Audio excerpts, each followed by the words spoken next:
Hey everyone, it's Christos here, aka the FRAG, and say hello to my little friend. This is Hippie. I love Hippie. Best $10 I've ever spent at Kmart. It's a cute little toy. It's actually a pretty big toy if you look at it compared to my head. And every time I look at Hippie and look at the color combinations and everything, it just reminds me of 1970s California, man. We're just gonna go out the breakers and do some surf, man. It's got a nice little surfboard here as well, and also the roof opens up. Look at that. Let the sunlight in. How cute is that?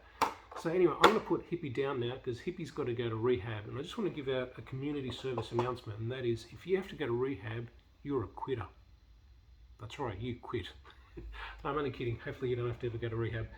Okay, today I'm here to showcase and review the beautiful, stunning, elegant, exquisite, exotic Fender Hybrid 2 made in Japan precision bass. I mean, just look at it. I mean, from all angles. I mean, just look at that neck profile, the color, the tortoise shell, pickguard. Beautiful, absolutely beautiful guitar. Before I get started, just some house rules. If please hit subscribe, because I'm sporadically putting out these videos in between work, family, children, the occasional alien abduction. But you know, please hit like, subscribe, and if you want to leave comments to agree with me, fantastic. If you want to disagree with me, fantastic. Or if you want to disagree with other people on posts, please, let's do it respectfully and with dignity. Before we get started, I just want to say that this is not an endorsement. This is not a paid review. I haven't been given this guitar either on loan or as gifted by Fender Musical Instruments Corporation or Fender Australia for that matter. I paid for this beautiful bass out of my hard-earned credit card. Okay, so what I'm going to do is I'm going to break this up basically into 4 segments. First of all, I'm going to go over the specifications of the bass. Then on part 2, I'm going to discuss a few things that I sort of picked up, just for your awareness. Part 3 will be some sound samples, and then we'll close it off part 4 with just some things that I'm looking at maybe doing to this bass guitar post purchase modifications. The sound samples will be running through my little Fender Rumble 25 watt amp. It's got a 8-inch Eminence designed speaker. It's got a porthole as well, and it's just a basic little practice amp that I use at home, but it's still very powerful. So let's kick into it. Now, if I jump between parts because I forget things, forgive me. I'm just thinking at 1,000,000 miles an hour and hoping I can get as much out to you people, because at the end of the day, I enjoy making these videos, and I even enjoy more giving information and support to the community out there, in the hope that they'll pick up a musical instrument or pick up their old musical instrument that's just gathering dust in the attic or anything like that. And truth be told, few things in life bring more satisfaction to people than not only playing musical instrument, but hopefully being inspired by others who play musical instrument for them to pick up themselves. So let's start kicking off part 1 with the review of the specifications. So the Fender Made in Japan Hybrid 2 series, and the reason why they call it hybrid is because Fender is mixing, I guess, old world charm with some new age designs, and I'll go into some of those in a bit more detail. Hybrid 2 is exactly that. It's the second run of the Hybrid series. A few years ago, Fender did release the Made in Japan Hybrid series, manufactured in Japan with Japanese craftsmanship, and I must say, off the bat, this is a beautiful, beautiful bass. So we'll start off with the body. The species of wood is traditional, tried and tested. It's older. You've got your bent steel Fender vintage style bridge. You've got your 4 individual saddles that allow you to move the bridge saddles back and forth by the Aree screwdriver there, a Phillips head screwdriver can do that. And also you use Allen keys to raise and lower the bridge saddles, depending on what action that you want. And just bearing in mind that because this is a Japanese bass guitar, all the measurements, like on the hexagon screw for the truss rod and also the grub screws, are metric. They're not imperial, they're metric measurements. So just be mindful of that, because you might use a Allen key that's probably you're thinking is close, but could actually wear out the threads on the truss rod nut, which is, you don't want to do that. You seriously do not want to do that. And the great thing about having a bridge that has 4 bridge saddles it allows you to adjust intonation, and intonation is basically making sure that from the open string to the 12th fret, which is an octave, and from there onwards, the notes that repeat themselves again are in tune with the octave notes lower here. So for example, this is an F, and this is an F, and when you take into account flats and sharps, it's actually 12 notes in an octave. And what you want is that when you play the F here and the F on the first fret, they're both in tune. And the one way you can test your intonation is if you tune the open string to pitch, and then some people argue you can either test the harmonic or actually press on the 12th fret. If the harmonic and the 12th fret are in tune with the open string, your intonation is perfect. If they are flat, you move the saddle bridge forward. If they're sharp, you move it back. So just something to keep in mind.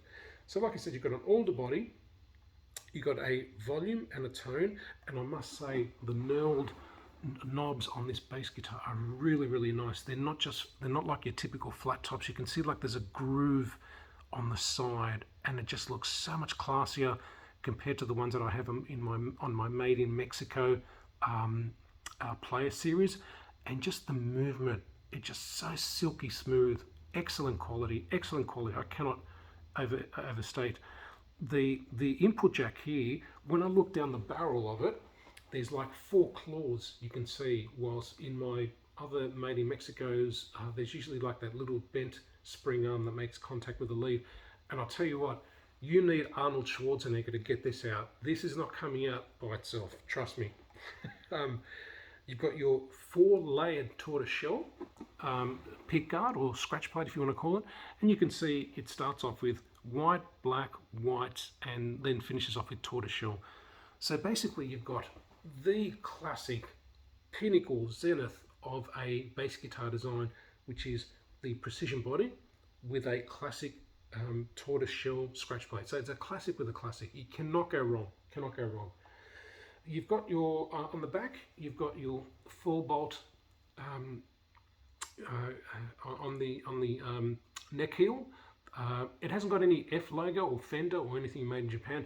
It does have a sticker on it with a wheelie bin with a guitar in it and a cross going through it. So moral of the story here is, do not throw away your guitars. Don't throw them away. Give them to me. I'll take them. Gladly, I'll take them off you.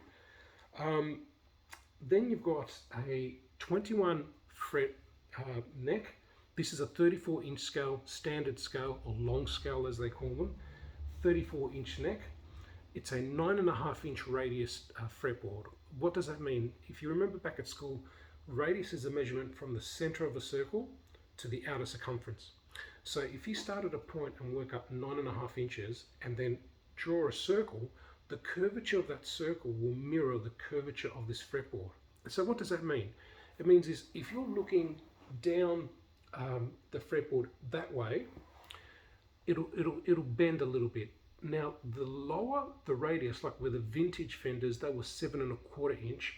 It's a much tighter circle, a much more pronounced circle, because you're taking the curvature from a smaller circle. And what that means is that if you're bending a string, there's the risk that it could actually make contact with the point or the pinnacle of the curvature of the fretboard, which drowns out the note. However, as you increase in the radius of inches for your fretboard, like 12, 14, 16, even 20, you literally have a flattened fretboard, and that's ideal, and it makes sustaining notes and bending so much easier. So you've got a 9.5-inch fretboard, 21 tall narrow frets, and the edges here have been perfectly finished off. It's not like, you know, one of my player precision basses, it probably wasn't finished off very well in some frets, and they are a little bit sharp, not intolerably sharp, but still noticeably. The neck dimensions is on the website. It says a modern C shape, but I would argue it's more of a C shape, because my Fender Player series has got a modern C neck, and it's much thinner than this. Not that this is an impediment when I'm playing. It's a bit chunkier, but in a very comfortable and very relaxed way. It's the way that the Japanese luthiers have done it. Fantastic. On the back of the neck, you've got a skunk stripe. It is a lighter color, from the fretboard, the rosewood fretboard, which I must say the rosewood fretboard on here just gleams. It absolutely gleams. It's not too porous. Sometimes you get some rosewood fretboards that are noticeably porous, which is not bad, but this particular fretboard is just lovely, absolutely lovely. But you'll see on the back the skunk stripe is just a little bit lighter, so I'm thinking maybe the species of wood that they've used there is bubinga, or maybe even walnut, I don't know. And obviously you've got your maple neck, you've got your 21 frets, which I'll come back to that one. You've got a synthetic bone nut at the bridge. You've got your usual string tree, and these are Gotoh GB10 tuners, so they are original Gotohs, and you've got your nice, beautiful, elegant 75th anniversary stamp there to commemorate yet another milestone from Fender. And I just wanted to pause for a minute and say, it's probably coming across like I'm left-handed. I'm not. I'm actually a right-handed guitarist and bassist, but I've got my mobile phone on reverse, so that way I can see myself a bit better. Now, these Gotoh GB10 tuners are approximately 20 or 21 to 1 ratio. And what that means is that for every 20 times that you turn this machine head clover, the machine head string holder turns once. And the higher the ratio, the better it is for fine tuning. Because if you have, let's say, a 1 to 1 ratio, which is pretty extreme, you turn the machine head clover or the machine head key here once, this will turn once. So it's very hard to try and make this turn slowly so you can get that really fine tuning so you're in perfect pitch. Speaking of which, I really like these machine heads because the clover isn't as pronounced. This top part here isn't as pronounced as, let's say, the clovers on my Player Made in Mexico bass, my Player series.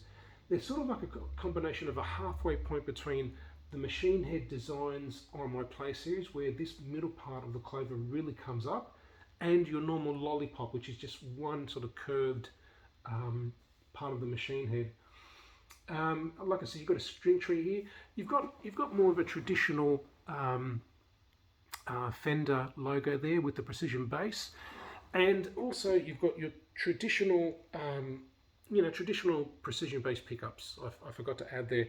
Some people call them 2 single coils, others call them a humbucker. I prefer to call them a humbucker because they are definitely noise cancelling compared to my Player Series jazz bass, which I've even got Seymour Duncan quarter pounds in there. And you know, for all us bassists, we know that with jazz basses, there's that, you can fall victim to that 60 cycle hum, and you start to get a lot of hum, especially if you're just using one of the 2 single coils. So I think that's pretty much, and you've got obviously your strap holders, and I'll just put this down for a minute. And it does also come with a Fender gig bag from the factory. You've got your carry handles here, and then you've got a nice shoulder strap that allows you to move from one side to the other, contingent on whether you want to hold on your left shoulder or you want to hold on your right shoulder. It's fairly well padded, but you know, for something like this, I would probably prefer to have a hard case, and that's exactly what I did. Let me just show you. I bought myself a Fender molded hard case, and inside it's really, really nice. I'll just turn it around. It is a long case, and inside you've got that, really, really nice layout. You can probably see, and in the middle here you've got your compartment here where you can put all your goods, your pedals or straps or plectrums and so forth. So this is a really nice case. I bought this separately, but it's well worth the investment, and it's got a nice solid rubber handle, and it's designed specifically to fit Fender jazz and precision basses. Other cases, they tend to have an opening here, and I'll just show you what I mean. You see how it's got a cutout for the precision and the jazz bass, whilst other cases tend to have like an open square area there. And I find that the bass does move around a little bit when you're transporting it or cutting it around. So that's pretty much all the specifications of the bass guitar. What I'll do now is I'll move on to part 2, Just some interesting things that I found out. Speaking of hybrid 2, it's the hybrid is bringing together old world and new world technologies as well.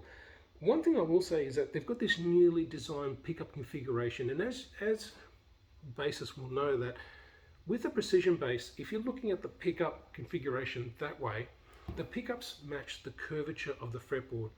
So the pickup, this pickup here for the E and the A string is actually starting down but pointing up. And then the pickup on this side for the D and the G string is actually starting up and pointing down, because that's the way the fretboard is radiused. So it's like a curvature. Here, what they've done is that they've done it in reverse, at least for the pickup under the E and the A string, where it actually starts up and goes down. So it mirrors the pickup of the D and the G string. So both pickups start up and go down. And you'll see here is that the two pole pieces for the A string actually are the most pronounced, to accommodate for the fact that the pickup is actually falling, is actually going down in shape. So you can actually see, which is unusual, because usually this pickup is starting low and moving upwards. So that way there's no need to have protruding pole pieces. So yeah, interesting. And another thing interesting as well is that I actually found that these pickups are pretty warm, hot-blooded.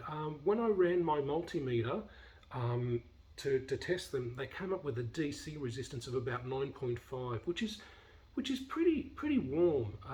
And I do find that these pickups are very, very clear and very bright, and in a very positive way. So what you do in order to test the DC resistance of your pickups is that you get a lead, and you get the other tip of the lead, and you get a multimeter, and you set it at 20k, because that's the maximum. You know, for a pickup to exceed 20k DC resistance, it is a viciously hot pickup. I don't think even satanic Scandinavian black metal bands have that high resistance on their pickups. And then you get the multimeter, the red node and the black node, and you place them on either side of the tip of the lead, and you see that it's separated by a little black marker. And then with your volume on, it'll tell you what your resistance is. So give it a go. This was about 9.5. Another interesting factor is that because this is a 21 fret neck, this fretboard has 21 frets, you'll see that the rosewood protrudes just a little bit over from the maple neck. It's like a little lip. Now on my player series, and like with the Americans, they're 20 frets, so the fretboard finishes flush with the neck, and you'll see there's just a little bit of overhang of the fretboard.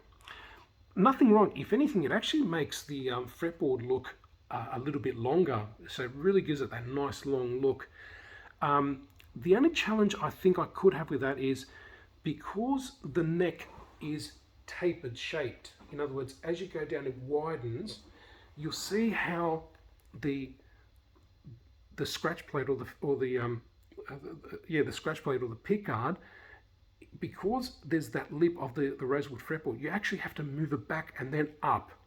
The challenge with that is that this the shape of the pickguard is actually moving inwards, and what you don't want to do is just slide it back out, because you're sliding a narrower part to a widening part of the fretboard, and you are at risk potentially of scratching it. So the only way I can think of I can remove this, especially if I want to do some work to the inner cavity or change the pickups, is potentially I would have to remove the neck, or at least unscrew it enough that it just lifts up without making contact with the fretboard, and I can just prise this out. Or maybe I would have to remove the pickups completely, or just screw them all the way down underneath the level of the pickguard, and then maybe just gently prise this out. But you want to be careful, because you don't want to do something that scratches at least the level of the maple above the scratch plate. It's one thing if you scratch it below, well, the scratch plate will cover it, so it's not unsightly. So that was one thing that I did notice. Also, speaking of 21 frets, I noticed for some unknown reason, but Fender Japan didn't include the final fret marker.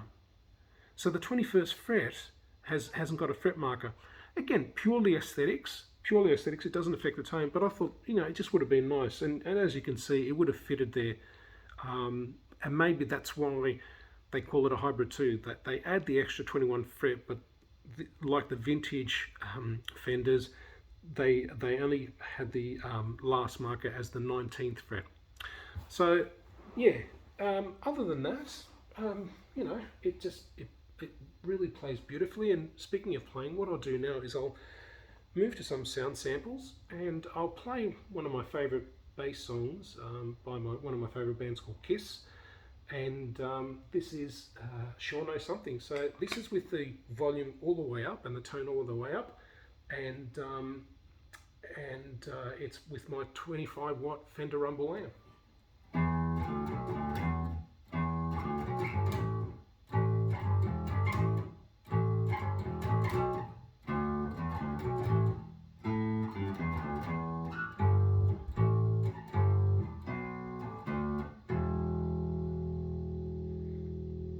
So now what I'll do is I'll turn the tone about halfway down with the volume all the way up.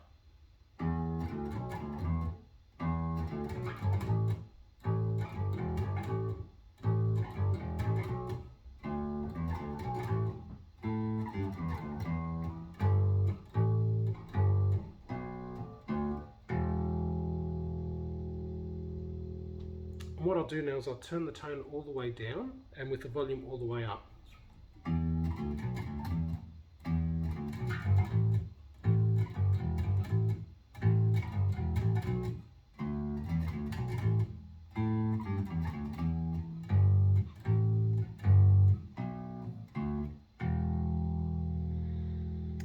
And then what I'll do is I'll play the tone all the way up, and I'll turn the volume halfway down, and you'll see that you pretty much have lost all the volume.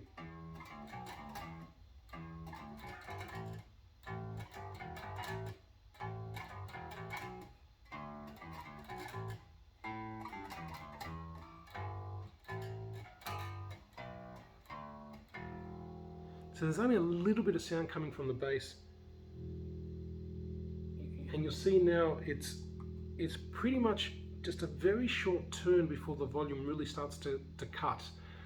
And you could look at it from two sides of the coin. You could probably say, well, you know, I don't like that. But then again, on the other hand, if you're in a live performance, you don't want to be spending too much time rolling back the volume knob on your bass guitar to get to that right level. I think if anything, it probably works for you, that you just have to turn it just a little bit, and compared to full volume. And I probably would have turned it about a fifth in that. And that way, you know, I can just get on straight with playing. The strings I might add are stock from the factory. So the stock Fender strings, I don't know if these could be D'Addario's. Given the quality of the guitar, I wouldn't be surprised. But I will change these for Labella flat wound strings, the 760 FS series, long scale, 34 inch, and 45, 65, 85, and 105 gauge.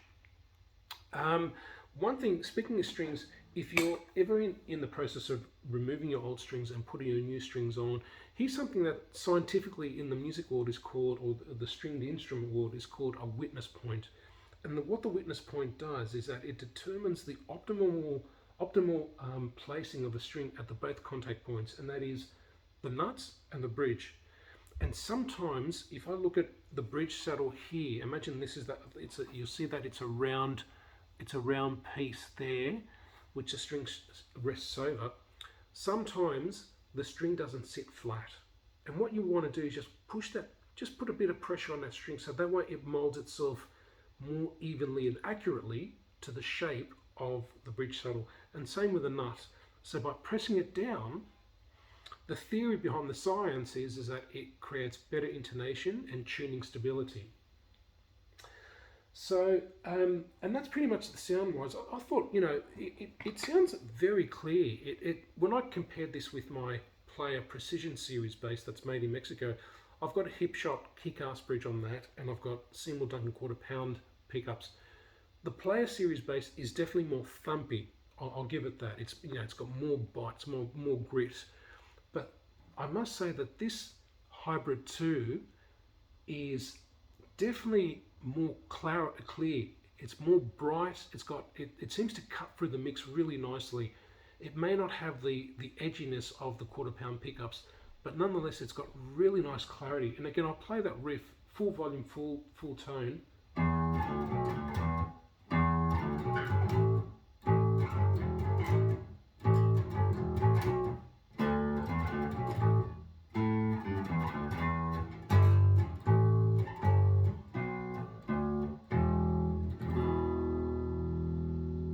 So when I play that chord, you can really hear each note. And it's really nice.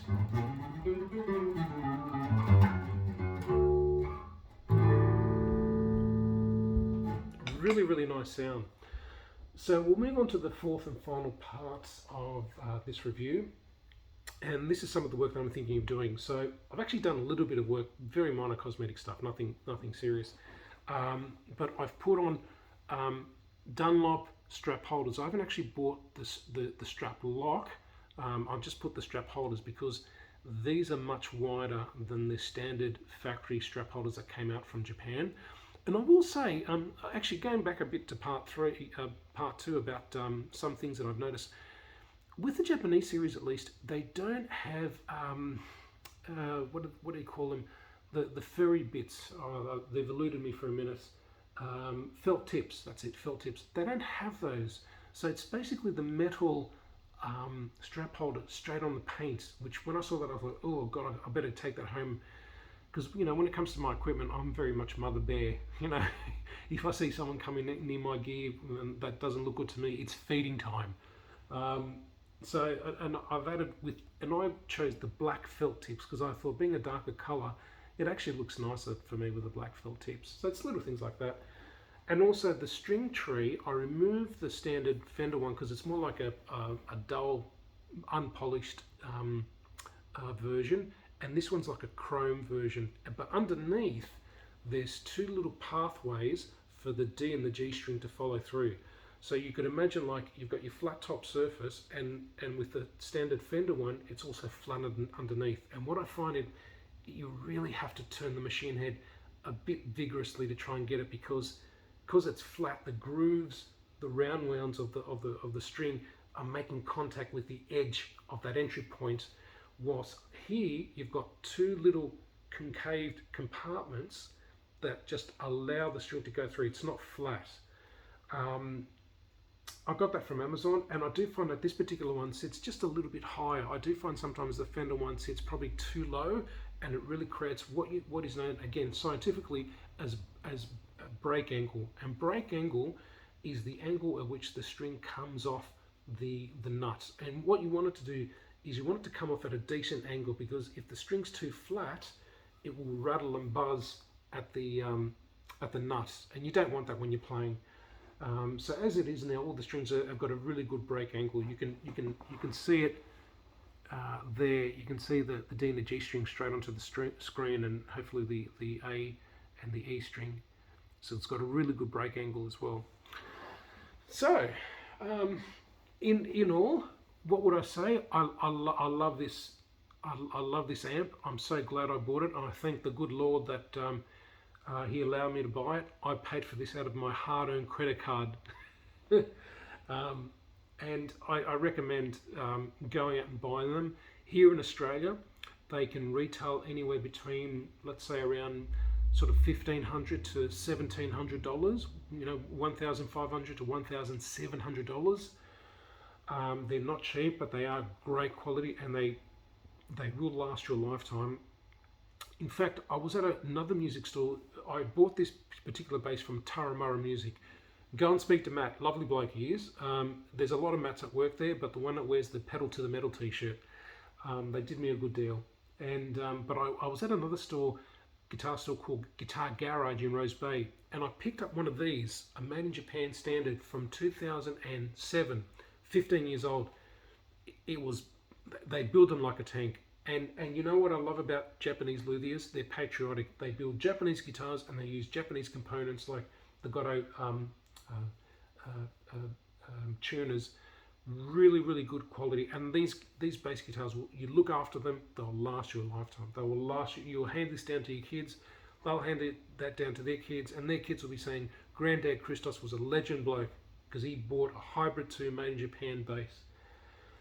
So in closing, I'd like to thank the community out there. Over the last few months, the number of subscribers have really increased. God bless you all. Thank you so much. It is a joy for me to sit here in my lounge room to do this for you. You know, it's not a fancy edited with effects and everything. I just do a one take. It really humbles me to allow, you know, to be given the opportunity to give insights and hopefully inspire people to pick up a musical instrument and play, because God knows over these last few years, all the crap that we've been through, we need a release, we need an outlet, and none so more than music and musical instruments. So again, hit like, subscribe, keep your comments dignified, and thank you Fender for making such great instruments. I'll see you around soon. Take care, look after yourselves and look after each other. God bless you all. Thank you.